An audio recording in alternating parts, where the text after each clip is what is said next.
What's up, everybody? This is Dr. Nick with Leverage Media, and today I want to talk to you about step 5 of 8 in the Never Lose a Customer Again process, and we call this Acclimate. So this is an interesting stage of the process.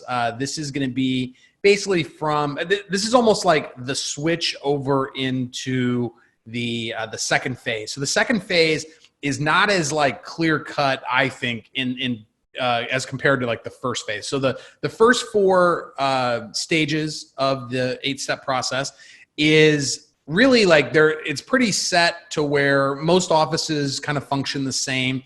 And so the first 4 kind of get you through that first adjustment after they've started care.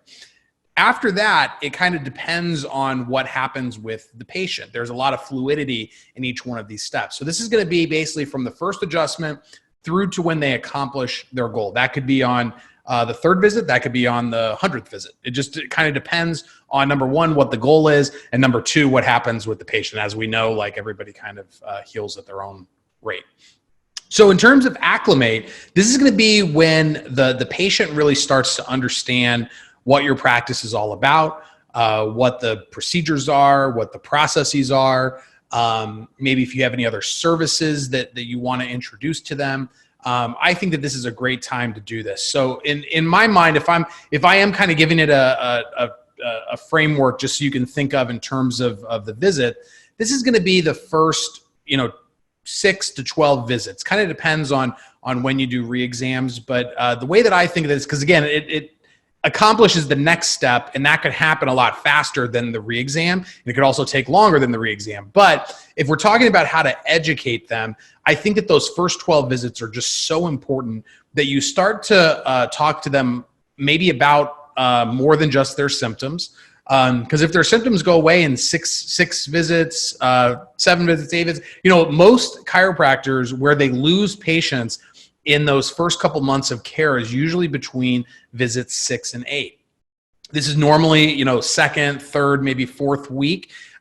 People have started to feel better. They have started to get the results that they actually came in for in the first place. And if you haven't done a good job of setting up their expectations for what comes next, how you're trying to help them on, and this assumes that you are, like, if you're a functional movement person and you're just trying to get rid of that pain and get them functioning better, and you could do it in 6 visits, then maybe that's your care plan and that's the end of it, and they call you when they have another problem.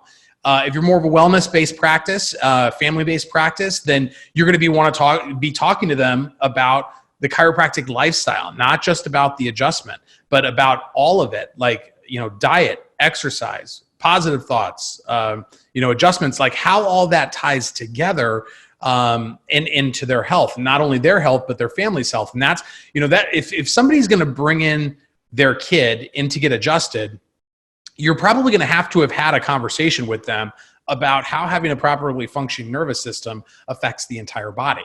So this is the best time to be doing this. Whatever, if you're in a coaching program, most coaching programs have some form of education over these first couple of weeks to really start to shift that paradigm in the patient's mind from outside in thinking to inside out. If somebody's coming in for an adjustment to feel better, that's still outside in a way, because they're looking for, an adjustment to solve like their symptom.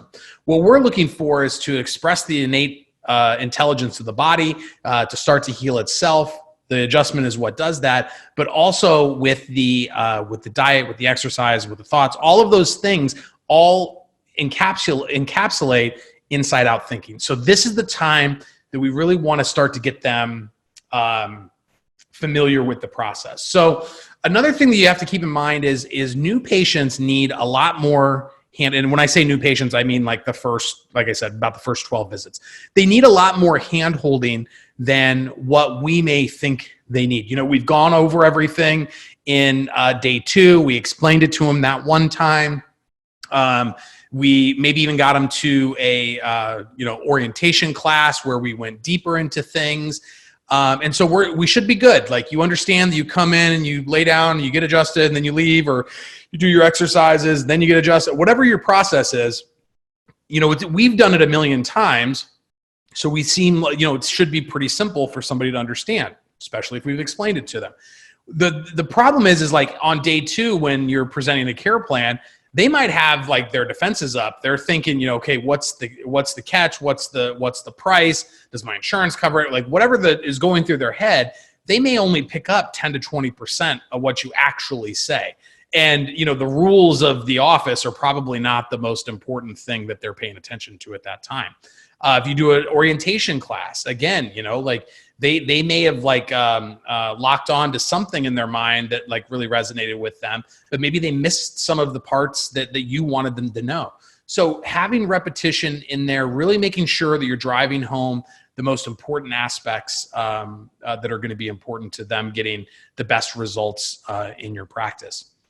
The other part of this is like starting to, if somebody did come in for symptoms, and you probably started this in day 2, but just continuing to drive home the point that that this is a lifestyle. This is more like eating healthy or exercising than it is like medicine. And so to get that paradigm shift, you have to continue to pour into them, continue to make sure that you are being attentive, answering questions, whatever it might be. A couple things to keep in mind in this stage. Unhappy customers are not always the ones that are going to be the most vocal. A lot of times, especially when somebody gets excited, they start to feel hopeful, and then maybe things don't go exactly the way that they had planned in their mind. So being in communication and trying to flesh out those issues as much as possible, asking for feedback, having ways to where it's easy for people to let you know that maybe they're unhappy, because what ends up happening is they just disappear. They might make an excuse of why they're going to have to cancel their appointment, and I'll call you when I need you again, or I'll call you when my schedule opens back up. All of those things, a lot of the times it's, sometimes it's true, but a lot of times it's just like the excuse that they are giving to not come back in because they've decided that they don't want to come back in for whatever reason.